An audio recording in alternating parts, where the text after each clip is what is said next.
Well, welcome everyone to today's webinar entitled Visit 1 is Done, Next Steps After Achieving Accreditation. As Seth was so kind to mention, we have a couple guest presenters that will be speaking later this webinar. We have Dory Leslie from CHI Friendship in Fargo, North Dakota, and Megan Bowman from Exceptional Persons, Inc. in Waterloo, Iowa. They'll both be telling you guys about some things that have worked well for their organizations after their visit ones have completed. And so stay tuned for that towards the end of today's presentation. First, a little bit about CQL. So at CQL, we believe in a vision that includes a world of dignity, opportunity, and community for all people. Our mission is that we are dedicated to the definition, measurement, and improvement of personal quality of life. When we partner with organizations, that's what we want to see organizations hoping for the future as well. CQL accredits more than 370 organizations currently being accredited by us. We accredit organizations in 25 states in the United States, including all of the Tennessee IDD system, all of North Dakota and South Dakota organizations. We also accredit organizations in Canada, Ireland, and New Zealand. This map here shows a lot of our North American partners and where they're all located. So you can kind of see we're pretty well spread out over the Midwest, early West, and all the way over to the East Coast. Seth's going to drop a link for us in the chat box too, if you guys want to check out more about our partners. Before we get too deep into next steps, we wanted to hear from you guys. What are your biggest accomplishments since you have become accredited? If you work for an organization that is currently accredited, please drop your guys' comments in the question and answer box so that way we can read some of those responses out loud now.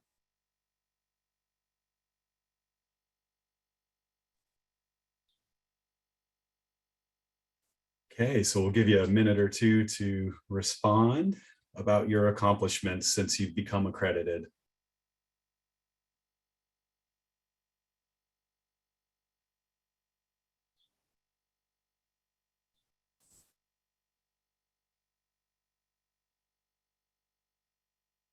Okay, we have some responses coming in here. So Glenn says we have implemented an external committee to review restrictions. That's great. Another person said developing a rights review committee framework. Thank you, Peter.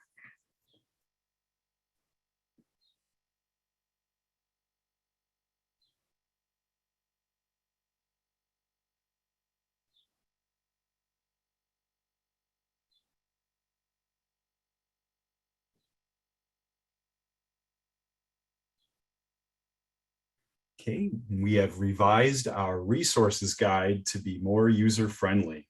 Great.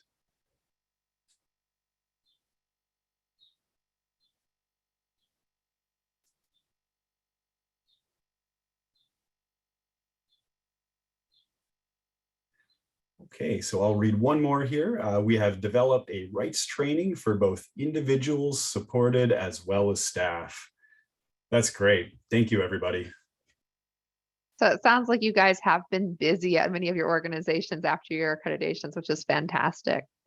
We wanted to go over a few of the values and benefits of having CQL accreditation. So positive impact on people supported is one of the biggest values that we see in benefits, is that we're really supporting that person-directed and person-based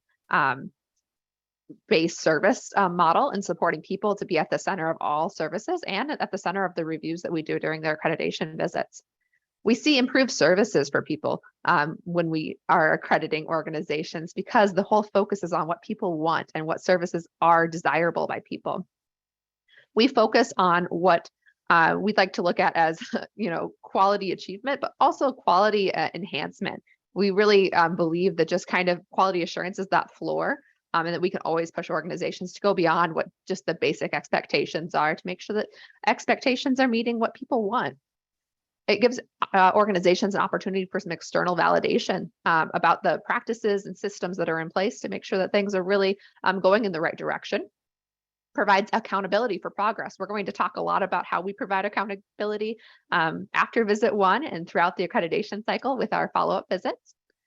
We also provide support for strategic planning if organizations are on that path of really looking at what the future holds.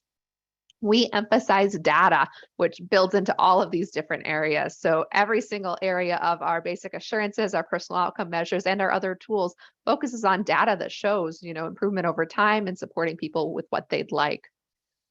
We expect organizations that we partner with to have the same values as we do. When you go back to our mission and vision, we're really looking at a world of dignity, opportunity, and inclusion for all people. And so we expect the same from the organizations we partner with. When you partner with CQL, we share resources from other providers, resources we've collected from around the world. We also help organizations get in touch with other organizations that might be like-minded or may have some skills and strengths and assets that can be shared. We focus on those personal outcome measures, right? So everything is about what people want and what people's expectations and definitions for a good life look like. We are not deficit-based, but really appreciative of the things that are going well in organizations and support organizations to build upon their success.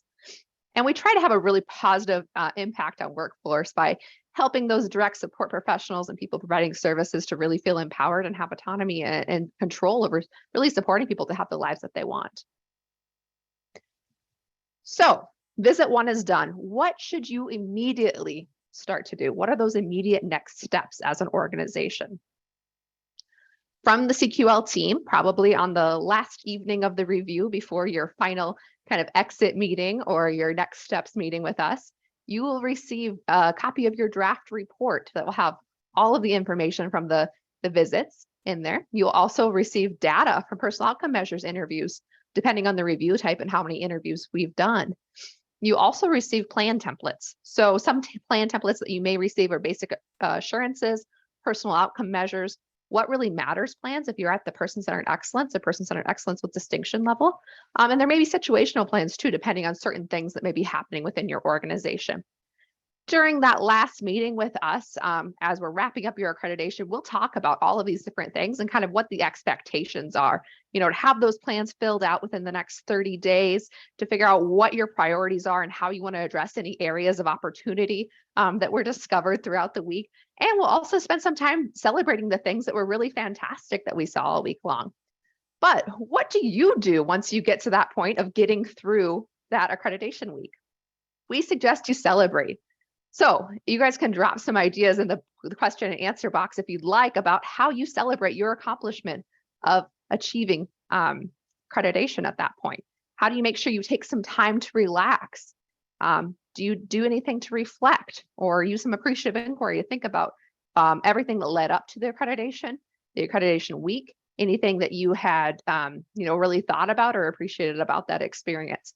We don't want organizations to jump in on Friday afternoon or whatever day it may be and start working on those plans. I want you guys to take some time to relax and reflect. Okay. Okay, thanks, Kendra. So let's talk a bit now about the first 30 days following that initial accreditation visit. Now, because we spend so much time with the basic assurances during accreditations, it's important that we review a little bit and just talk a little bit about the structure of the basic assurances. Now, this is important because, as Kendra mentioned, most organizations are going to have a plan addressing the basic assurances. So it's important that we kind of break this down and talk a little bit about what it is that you're actually going to be addressing. So this is an example that we pulled from factor 1 of the basic assurances, which is rights, protection, and promotion. So the breakdown here, we have this topic area, which is the factor, in this case, rights, protection, and promotion. And then we have the subtopic area, which is the indicator. In this case, decision-making supports are provided to people as needed, and that's indicator 1E. And then we have probes. So the probes are the questions that go along with that indicator, right? So do people receive only the level of support needed to make their own decisions?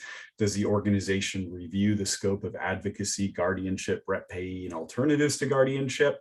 So when we support you to develop a basic assurances plan, you're going to be addressing the basic assurances on the indicator level, okay? So there are times when you will have a probe and we're going to provide you some feedback about that probe, and perhaps we might even say, no, that probe is not present, but you don't need to do a basic assurances plan for probes.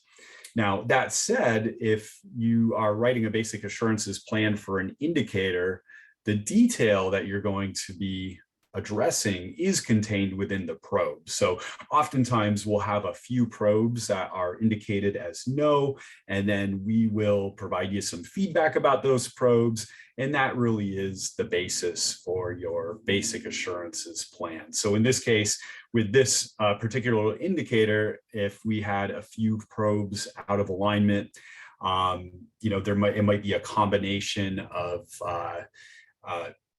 1, 2, and 3, or maybe all of them in some cases, and you would address all of those specific probes within your basic assurances plan. So that's how the basic assurances are broken down.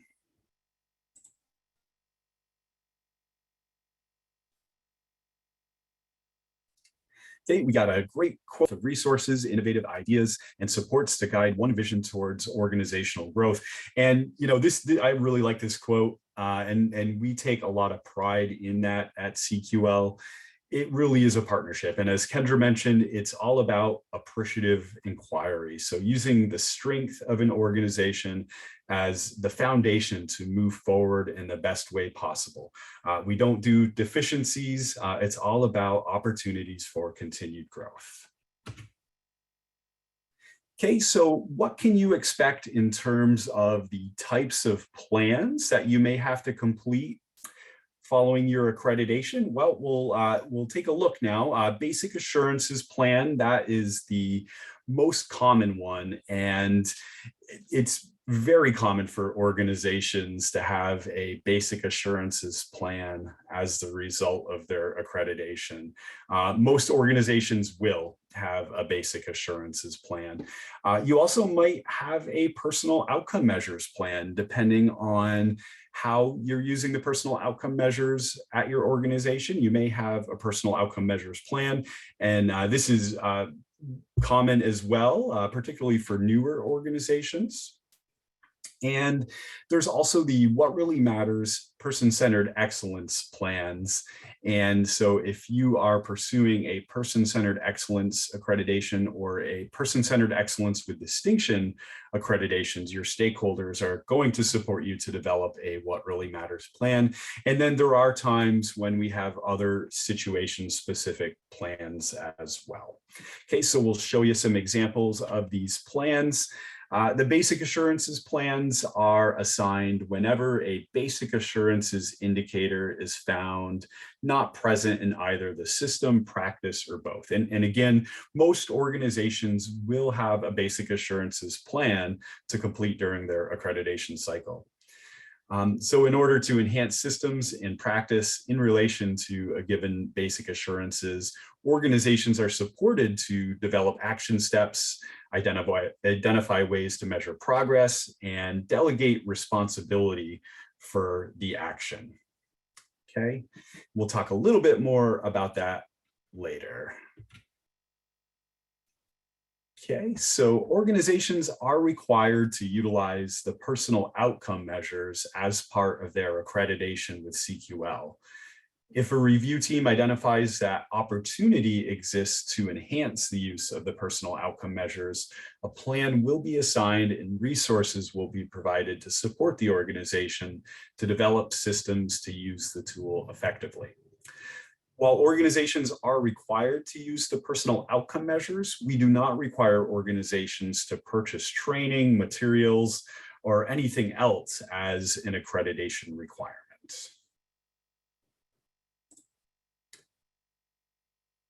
Organizations seeking person-centered excellence or person-centered excellence with distinction will complete a person-centered excellence / What Really Matters plan in conjunction with people gathered as part of their stakeholder event.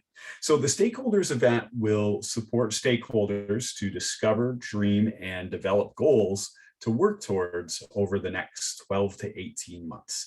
So it's a collaborative process, and the end result is this person-centered excellence plan. CQL supports organizations to identify opportunities to enhance system and practice. So again, appreciative inquiry. Basic assurances, personal outcome measures, and person-centered excellence plans are all designed to keep you moving forward in the best way possible. Many organizations use accreditation as the jumping off point or platform for strategic planning. CQL very intentionally avoids being prescriptive in terms of how you pursue your own goals. We will provide suggestions, resources, connections, but we recognize that every organizational journey is different. Organizations provide different types of services and are made up of different people. So it's going to be unique to your specific organization. But again, we're here to support you to create plans that bring value to your organizations and to people that you support. Okay, so let's talk a little bit about action steps. So the plans that I just showed you, they all have that similarity. They all have those action steps. So what makes a good action step? And there's a few values that I just want to point out here, properties of a good action step. So your action steps should be clear, first and foremost. Will everyone reading your plan be able to understand what you are trying to achieve? Your actions should be concrete with little left to interpretation. And it should be specific, right? A specific task, a specific action, and truly actionable. Okay, again, we can't emphasize this enough. We really do want it to be something that brings value and enhances quality. And it should be measurable and attainable. So it's important that you focus on the things that you have direct control of. There may be times when systems-related challenges are going to make it more difficult to achieve a specific goal. And while it's possible to advocate for change within a service system, you're probably not going to be able to create that change directly. So really focus on the things that you can control. And importantly too, it's important that you keep in mind the time frame in which you're working. So most typically 12 to 18 months. So that is going to fly right by in the grand scheme of things. It's not a very long time. So 12 to 18 months is typically what you're going to be working with for those action steps.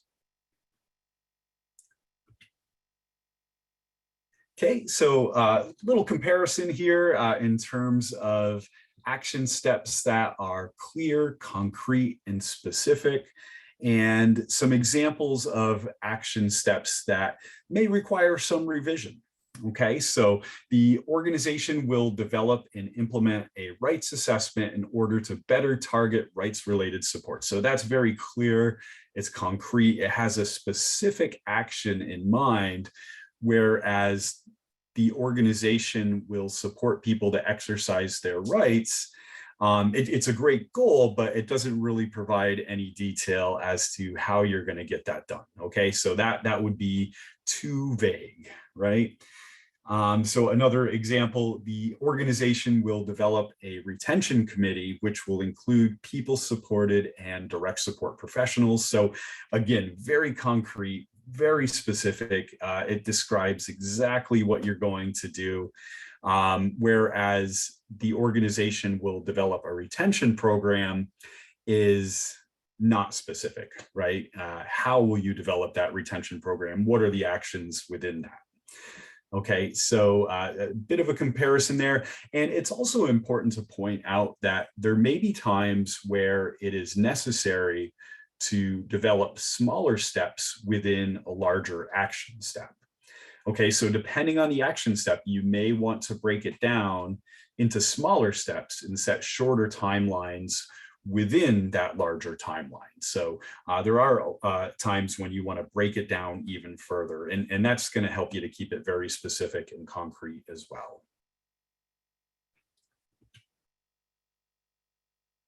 Okay, so how action steps are delegated is very much going to depend on your organization.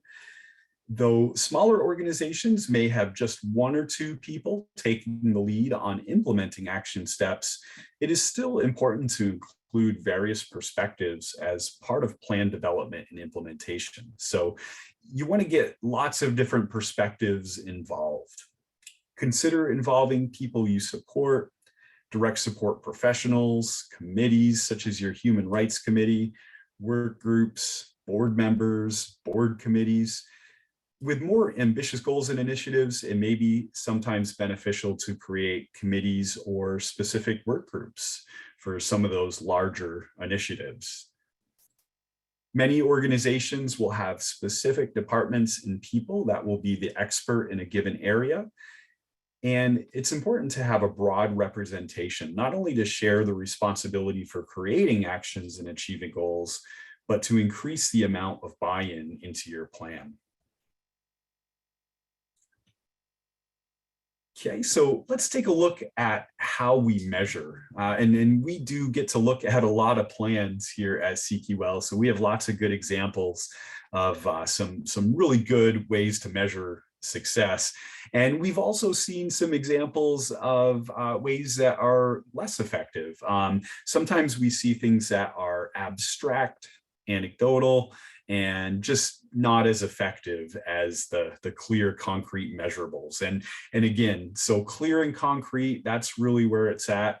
Some good examples there in terms of how to measure your goals and action steps. Think about focus groups, person-centered assessment, personal outcome measures. As organizations, you have lots of data. So do you have data that might be able to help you to measure how effective you are at implementing a certain action step? So think about incident management, restrictions, staff turnover. You probably have a lot of data at your disposal. Surveys with people, family, and staff, and you can tailor survey questions specific to the initiatives at your organization.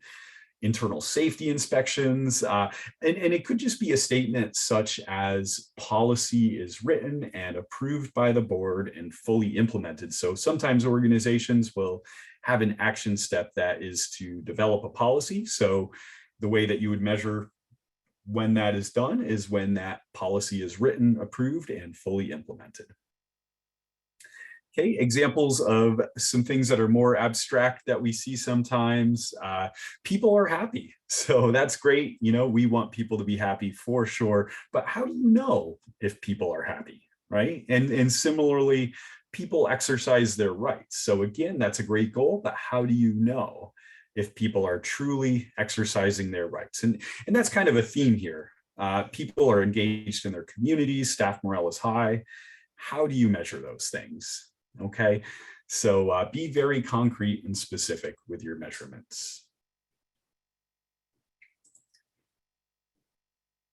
So as mentioned earlier, there are times when we support organizations to develop plans in relation to specific circumstances at their organizations. There may be times when issues and concerns are noted by the review team during an accreditation. And these plans are designed to ensure prompt action to ensure health and safety of people receiving support. So examples of this might include restraints and restrictions without adequate due process, excessive use of physical restraint, or the utilization of techniques that are considered dangerous, such as floor restraints, failure to effectively report or investigate abuse and neglect, significant health or safety issues without adequate attention or follow through. And it could be a combination of issues, safety concerns plus health concerns plus lack of staff training. So those are all things where we might have you develop a specific plan as a result of that. So it is important to note that if an agency is not fully transparent with us, we may deny accreditation. And sometimes these issues rise to the level where that could deny an organization an accreditation as well. Okay, and it's important to note that when an issue is identified that presents an immediate risk to people receiving services, that also may result in notification of government entities, because really it's our responsibility to ensure that people are being kept healthy and safe. Okay. There are other circumstances as well where an organization will receive a provisional accreditation, and we may ask them to submit data on a quarterly or monthly basis or other information that will help us to validate progress on an ongoing basis. Okay. And there's also times when states or other government entities may take action against an organization, and that would put them into a provisional status with us as well. So lots of special, unique circumstances. They're fairly rare, but they do happen.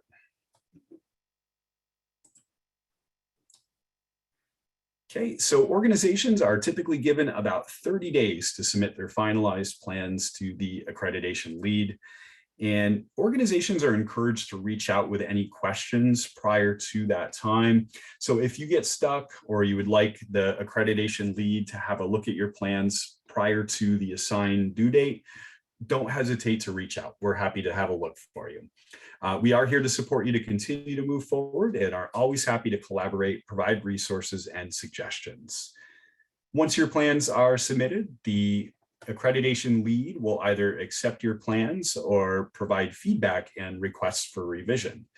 If revision is requested, you will be given additional time and suggestions to enhance your actions, goals, and measurables. Once your plans are approved, they will be submitted for editing and quality review. Gretchen? All right, thanks, Mike. So as Mike mentioned, your accreditation team will finalize all of the documents and information for your accreditation visit. Those will be submitted. One of our editors will do a thorough review of your accreditation report so that we can get that back over to you in that final format. Also, the accreditation team will be finalizing the validated basic assurances self-assessment in portal. And once that happens, you are able to go in and view that validated self-assessment at any time during your accreditation term. We do provide full access to portal for all organizations that are accredited by CQL. And just want to mention that for anything related to portal, CQL does have a dedicated portal administrator, and you can reach that support anytime by emailing data@thecouncil.org. CQL will, of course, keep track of all of the documents related to your accreditation visit and dates as well, and that will be included in your organization's file within our system. At the same time, we will be then sending out an awards letter and a certificate that will reflect your achievement as an organization accredited by CQL. We're also going to make sure that you appear on our website, and you will get a promotional kit that our fantastic marketing team has put together to help you celebrate and communicate your achievement. You will also be receiving a plaque, and you'll see an example of that here on this slide that will be mailed to your home office. And we hope you hang that proudly, because there's been a lot of hard work that's gone into the partnership that you have created with CQL.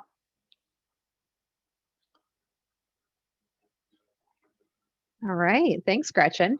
So once you're through kind of that first couple months, that first quarter of your accreditation, first quarter of a year, we get into what happens between 90 days and 12 to 18 months. So this is while you're doing that hard work of, filling out and fulfilling all of your expectations for yourselves and expectations from your stakeholders within your different plans that were developed. So one of the things that we suggest is that you guys work to obtain objective perspective during this time, okay? So think about what information, data, and evidence are you collecting to be able to show the progress you're making.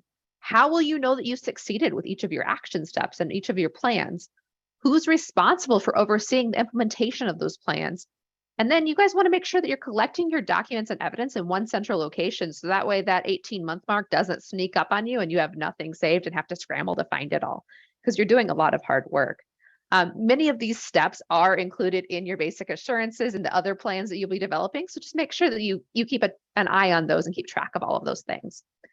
So visit 2, depending on what type of accreditation, is always going to be initiated by your assigned CQL reviewer. It may be a different reviewer from your first accreditation visit. In fact, most of the time it is. So you get some more perspective from us. But that reviewer will coordinate with your organization to determine the dates that you guys would like to have your visit to take place. Typically, they'll reach out to the person who's listed as the organizational contact on your request for engagement and your report.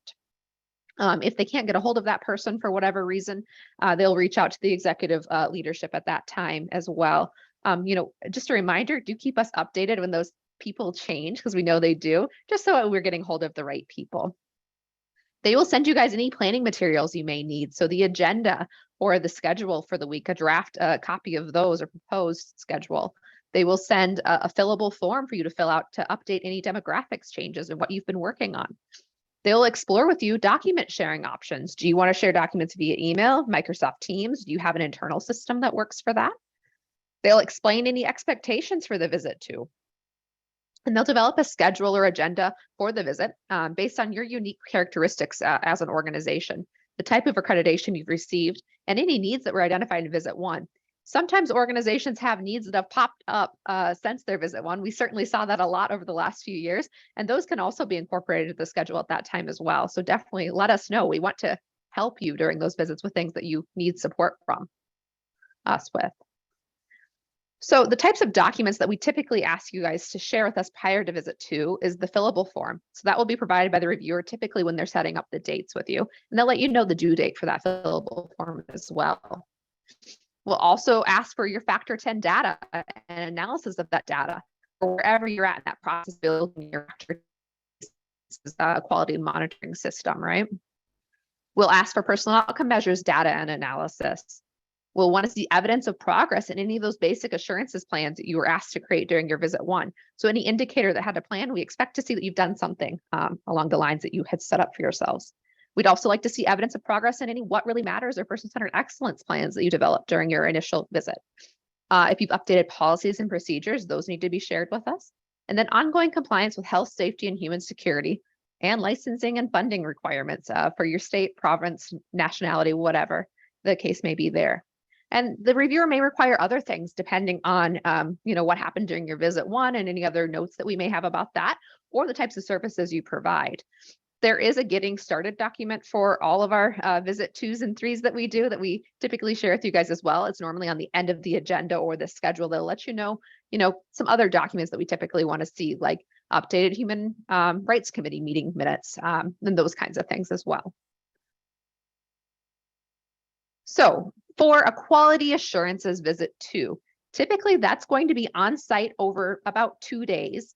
That could vary depending on your organization, what kinds of services you provide. If there are a lot of residential services or those kinds of things, we're really going to want to be on site. If you're doing a lot of like therapies and those kinds of things, it might be different. We'll kind of work that out with you guys based on the services. And then it'll happen 12 to 18 months after your initial visit finishes. So during that visit, you're going to have an in-depth conversation and discussion about any of the basic assurances plan areas that you had worked on over the last 12 to 18 months to really assess your progress at that time. You'll have a conversation about integrated quality management and personal outcome measures data. So we'll be there to give you support and feedback on how you're using those data pieces and if it's working for you guys or not. There'll be an assessment of your ongoing commitment to health, safety, and human security. That's something we always like to validate when we do any visits with organizations. There'll be focus groups with staff, with people receiving services, and maybe their families, depending, on what makes sense for your organization. We will conduct visits to places where people live, work, or otherwise receive services, depending on those types of services. We'll have conversations with people, including a personal outcome measure interview, typically. With those personal outcome measure interviews, you guys have an opportunity here to make a decision.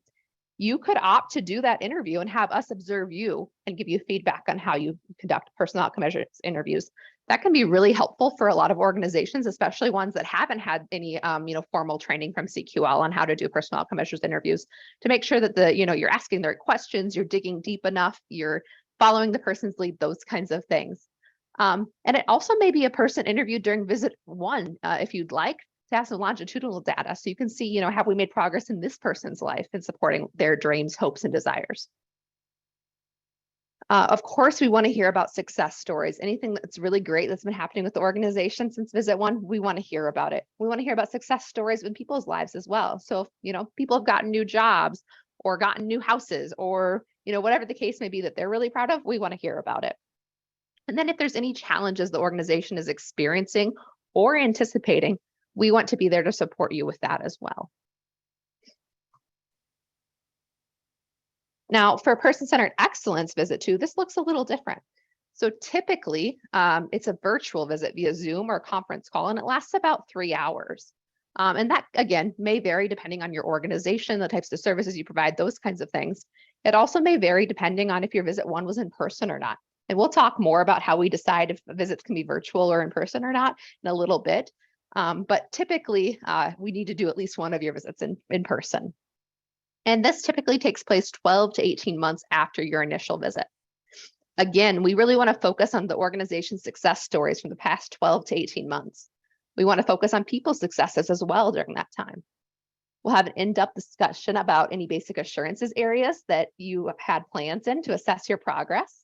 We'll want to have a conversation with you about your integrated quality management. So any Factor 10 improvements or changes or data.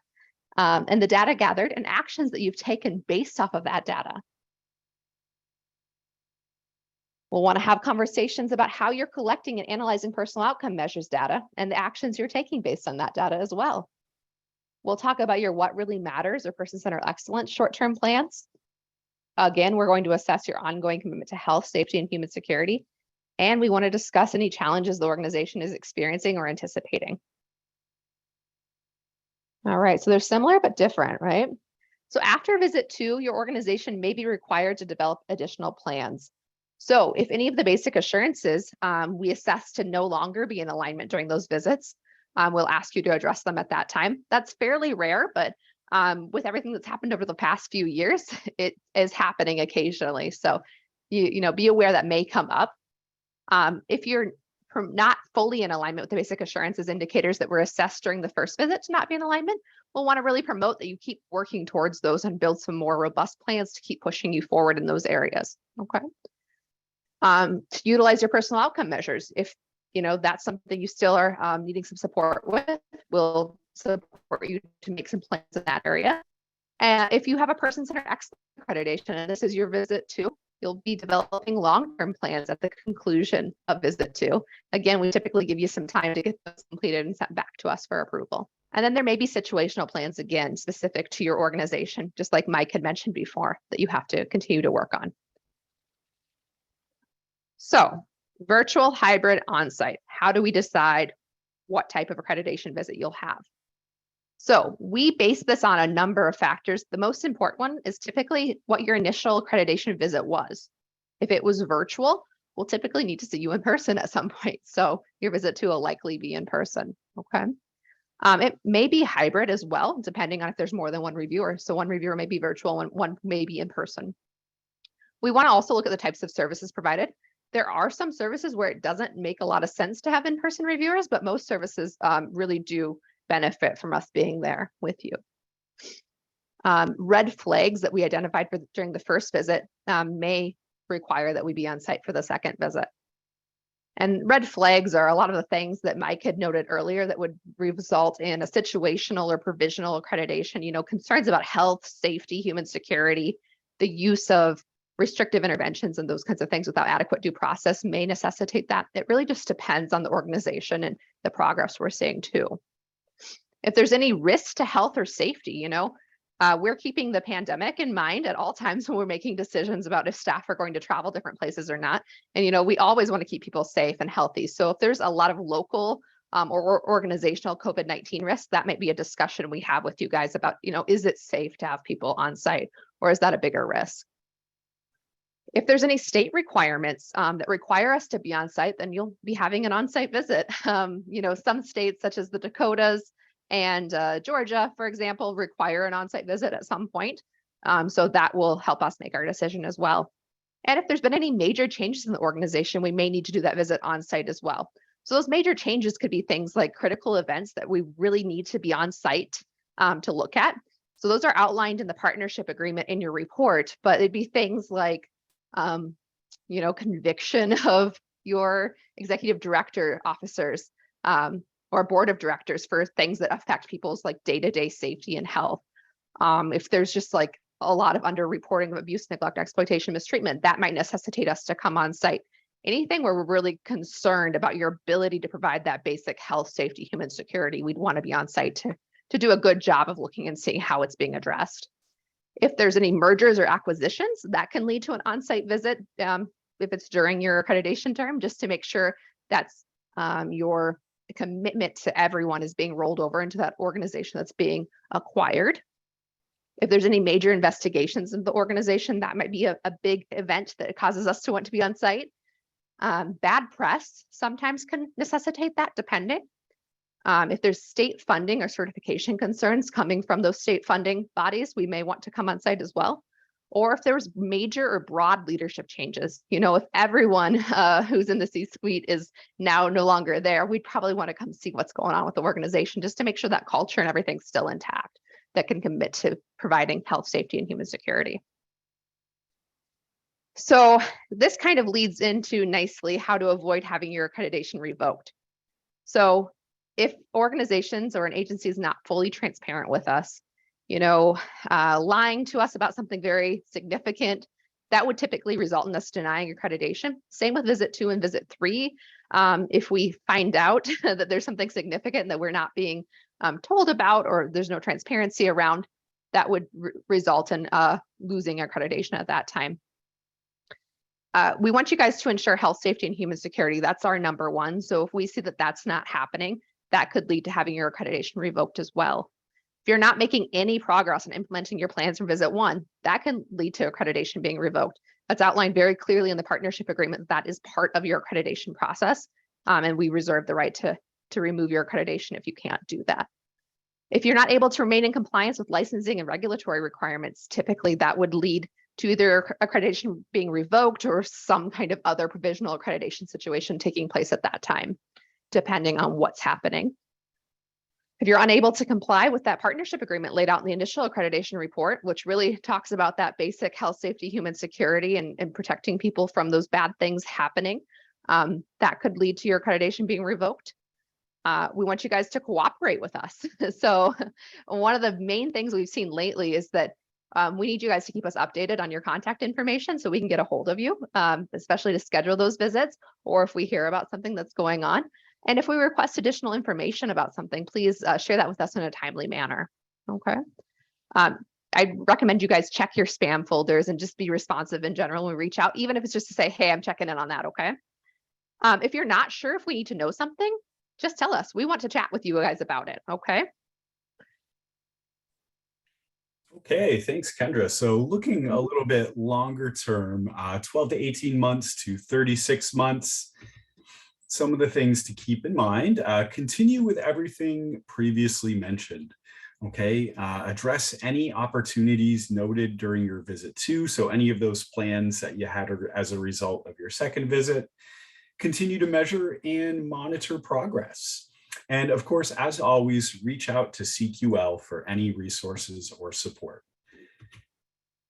So specifically for those organizations that have a quality assurance accreditation, at the 36-month point, your accreditation cycle is already up, because quality assurance accreditation, that is a 3-year cycle. So you're going to want to consider which accreditation to apply for during that next cycle. Okay, you're going to want to engage and prepare with us for your next accreditation cycle. And we do encourage you to do that sooner rather than later. There are advantages to reaching out sooner. So give yourself plenty of time to prepare for that next accreditation. Now, specific to the person-centered excellence and person-centered excellence with distinction accreditation, 12 to 18 months to 36 months, you will have a visit 3 at the 36-month point, and that will be similar to visit 2. So everything that Kendra mentioned, we're going to be looking to validate progress on all of those things, and in addition, validate progress on your long-term plan. Okay, and once again, similar to the QA accreditation, at this point, you're going to want to consider which accreditation to apply for and begin engaging and preparing for your next accreditation cycle.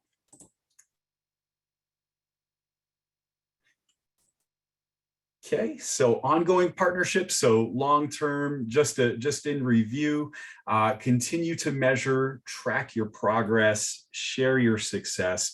Always think about how you're going to communicate quality, and remember to celebrate. You're going to accomplish a lot throughout your accreditation, and it's important to celebrate that success.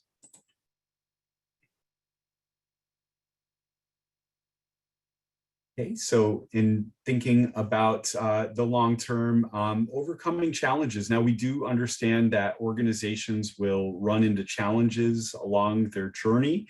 And I think the last 2.5 years have really reminded us of that. Sometimes your goals will change over time. They're going to evolve, and it's impossible to anticipate all of the challenges that you're going to experience. So we definitely need to be flexible and responsive to those challenges. We get it, most of our CQL staff members have worked in the field. We do understand those challenges. A couple other things to remember, just be mindful of your expiration dates. Keep track of your accreditation cycle so you can best prepare for upcoming visits. And again, give yourself plenty of time. Always reach out to us and communicate if you do experience significant challenges at your organization. Okay, thanks, Mike. Kendra, thanks for giving some examples already on this topic, and she's exactly right. We want to hear from you. Reach out anytime, please. We do have a requirement to be notified of certain things that may happen at your organization. And our concern, of course, is that, it could potentially put the quality of supports for the people that choose you as a provider at risk. You're going to see this expectation on your accreditation report, but just want to reinforce some of the things that we do need to hear about. Change in CEO or ownership, loss of license or certification, an immediate jeopardy citation, if you add or discontinue any programs, if you need to relocate services and support people to move for greater than 14 days, if there is a merger, and any criminal charges or negative publicity. So again, please notify us when these things happen. That notification can go directly to Catherine Dunbar, our Vice President of Accreditation. You can send that to myself. You can certainly reach out to the most recent quality enhancement specialist that you worked with. Just make sure you get to one of us, and we will work with you from there on any of those issues you are facing. Okay, thanks, Gretchen. It's my pleasure now to get some organizational perspective and introduce you to Dory Leslie, president of CHI Friendship in Fargo, North Dakota. So CHI Friendship is accredited with distinction and is a long-term CQL partner. And I recently had the opportunity to work with CHI Friendship as part of their 36-month visit. And I was really impressed with the sharing of stories, the celebration, and the way that the organization supported the involvement of people they support and direct support professionals as part of their check-in. So, Dory? Thank you, Michael. Thank you for having Friendship be part of this great webinar. And so what I wanted to share today was a few things that Friendship has learned over the years. When our accreditation is done, what happens next? And there's a lot that goes into it afterwards, but really to share some of our tips to help other providers as we move forward. So, all the information that we just heard, from Kendra, Gretchen, and Michael, we prepare and do a lot of stuff before an accreditation review. And so you can imagine all of the hard work across all the accreditations that people put in. And so that week, that few days, that event happens, and then they walk out the door. Who all remembers we watch them walk out the door, right? And it's over. And really, the one thing I learned over the last 20 some years is really to celebrate, regardless of the results, regardless if you score a probe not there. Really, your accreditation is a big deal, and you need to stop and celebrate. And that's one of the biggest things we've learned, because there's such a big effort going into it, and you got to debrief as a team and a family, because what you guys just achieved is hard work. Intentionally take time to pause, acknowledge your strengths, acknowledge your hard work, acknowledge the event that just took place, regardless of your results. It's very easy to have them walk out the door and say, oh my goodness, we didn't get that probe. I can't believe they didn't score that. That is irrelevant at that moment. And so be intentional as your organization moves forward the next few days, even the next few moments. Celebrate, pause, and take time to celebrate all of your hard work. And so that's the biggest thing that I can say is pause, be intentional, and move forward.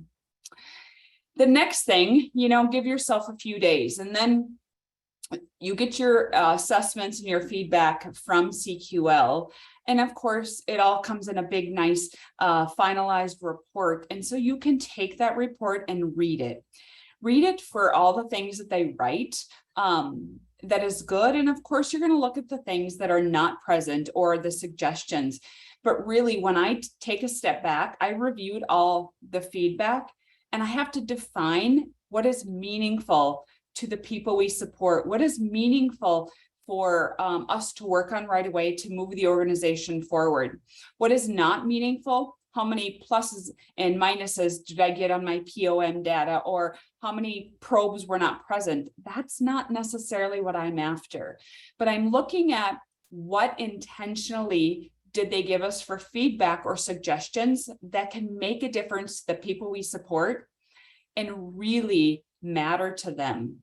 Now, a lot of people we support don't care if I change a written policy, but they do care about maybe some due process changes, or how to get them a little bit more independence in free privacy time in their shared living space, right? What matters to them? It's not the probes, it's not the scores. It's really take a step back and define what is meaningful for that review.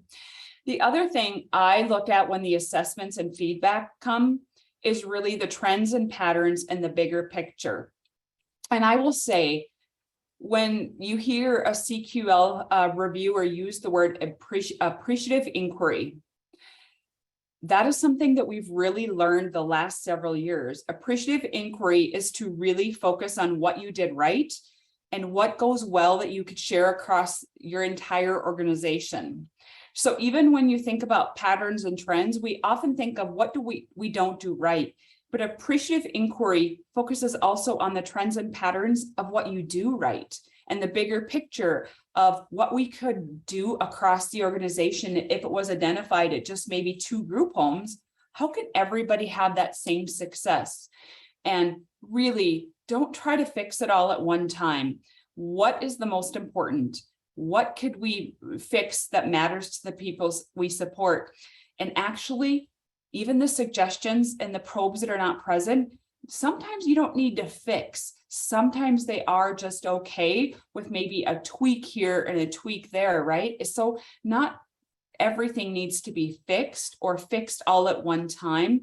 And so take a step back and focus on the trends, the patterns, the big picture, and focus on what went right and what you could fix for a better service going forward. The next thing that Friendship really focuses on is taking a few days, few weeks, and finalizing our PCEs, or the appropriate plan that you are assigned depending on the accreditation for what Kendra just went through. And so for Friendship's perspective, we finalize the PCEs and we roll them out across the organization. Now, it's not just Dory finalizing the PCEs or one person. It's really as a group, how do we finalize and agree upon the next 12 to 18 months what we're all going to work on? And when I say we all agree upon, it has to be all of our stakeholders really having some input, especially the people we support. So it's a shared responsibility. We share the information, we share the ideas, and we all agree, not every person, but majority of the stakeholders, somebody needs to be present at that table. So we finalize our PCEs, we roll it out across the organization, and we share the responsibility, we share the information, and we share the vision, because it takes all of us to work in the same direction to make sure that we finalize our PCEs and know the direction that the organization is going on behalf of the people we support. And so all stakeholders should be involved, especially the people we support, and really our moms and dads and guardians and parents and our frontline employees. Most of the time, frontline employees are the ones that are going to make it happen for the people we support. So we, at some level, have to make sure we don't forget about all of our stakeholders to get input.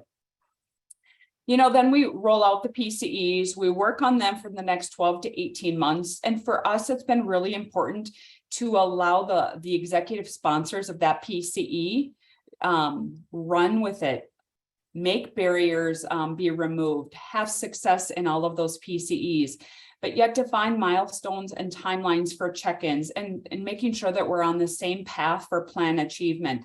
And really, we set our next check-in with CQL, but we also set our next check-in with ourselves. So if 3 months goes by, 6 months, 12 months, right?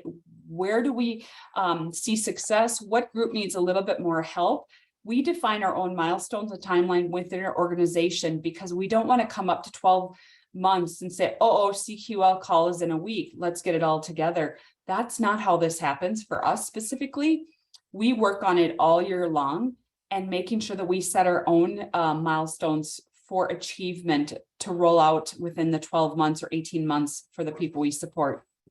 So it's kind of like that accountability within our own selves before we get there. And one of the things that I leave us all together is really to remember what we're here today, or what we hear throughout our accreditation conversations, is we're all on the same side of the table. I have learned over the last 20 some years that it's not CQL on one side and us on the other side of the table. It is really us partnering and sitting on the same side of the same table across from the people supported who are at the head of the table. People supported must always be our focus, whether it comes to CQL or our PCEs or accreditation. They are the ones that are in the driver's seat, and us partnering with CQL is really who drives it on behalf of the organization. People supported must be first. And I leave you with my last slide is really, we had our last check-in call with Michael, as he said, and one of the things that we did differently is making sure that people were at the head of the meeting for our check-in call. And so our report to Michael was not paperwork and administration doing the call for an hour. It was really the people we support doing their own success stories and having the floor for over an hour. I think we had 21 people present, and DSPs and people from across the organization. And so it's not about us running the check-in calls. It's about people supported sharing their own story, and they define the success. They define if that outcome is present for them. And so in this group, there is parents, guardians, people supported, board members, leadership, frontline employees. And that's what this is about, is making sure that in your check-ins that everybody's at the table in some fashion, but remembering people supported are what drive all of our services. Thank you for the time. And I am open to any questions after this call. If anybody has any further questions for myself or Friendship. Thank you.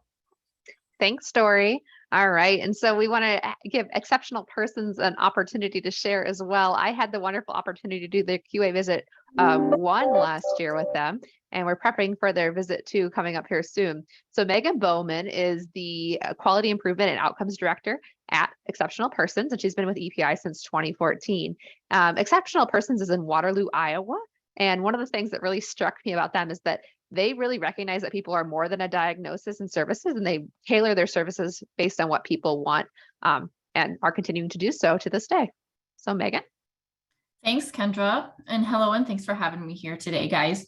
And I know we're out of a little bit cutting short on time, so I will fly through mine. And if anybody has questions after, please let me know. But I was thinking, much like you guys on this phone call, prior to a partnership with CQL, we really spent months leading up to our accreditation, making sure our policies and our procedures were aligned, our I's dotted, our T's crossed, and it was just really long hours of preparing. And after our accreditation visit, we didn't really touch anything for a few months before they came back in 3 years, and the chaos circle would really continue. And we really knew we needed something more out of the experience. And like Kendra said, in the fall of 21, we had our first visit with CQL. Our approach prior to our first accreditation and after was really a change in our philosophy towards accreditation. It's now more of a proactive rather than a reactive approach. Our accreditation with CQL has been more of a way of doing business. We never really stopped talking internally about CQL, sharing our successes, and really pushing ourselves using data in particular. After our initial first visit, we held special meetings agency-wide to talk about it. We talked about what went well, identifying our future goals internally, and really our plan of action.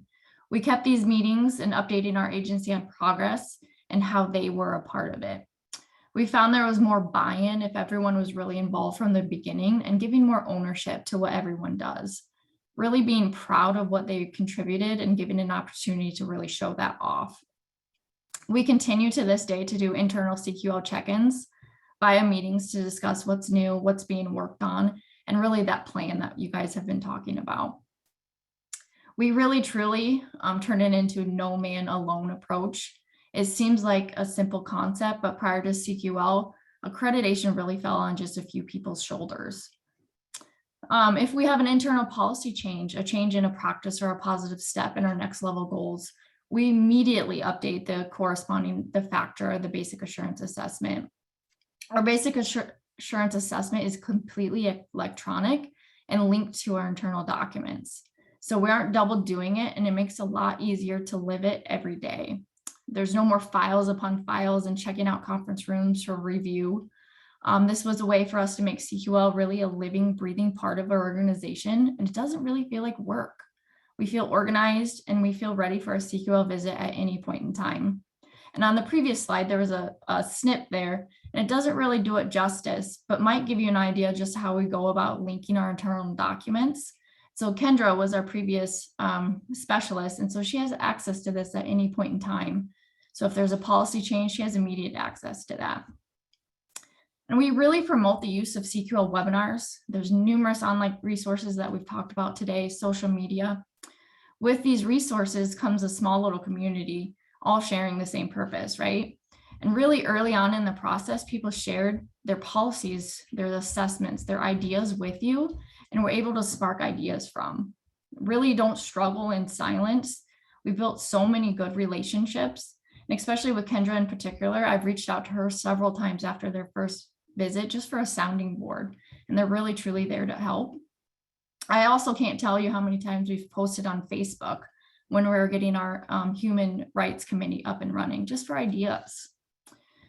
And like I briefly mentioned, EPI is constantly monitoring our programs. When we have a change in policy, a procedure, a practice, achieving our next level goals, it makes our review factors. Also, after our first visit, CQL gave us some feedback, right?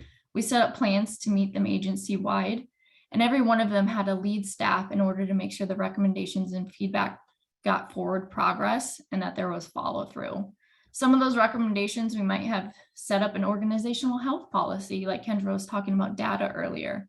And this, our organizational health policy, actually holds all of our agency metrics and data and tells us how we're doing.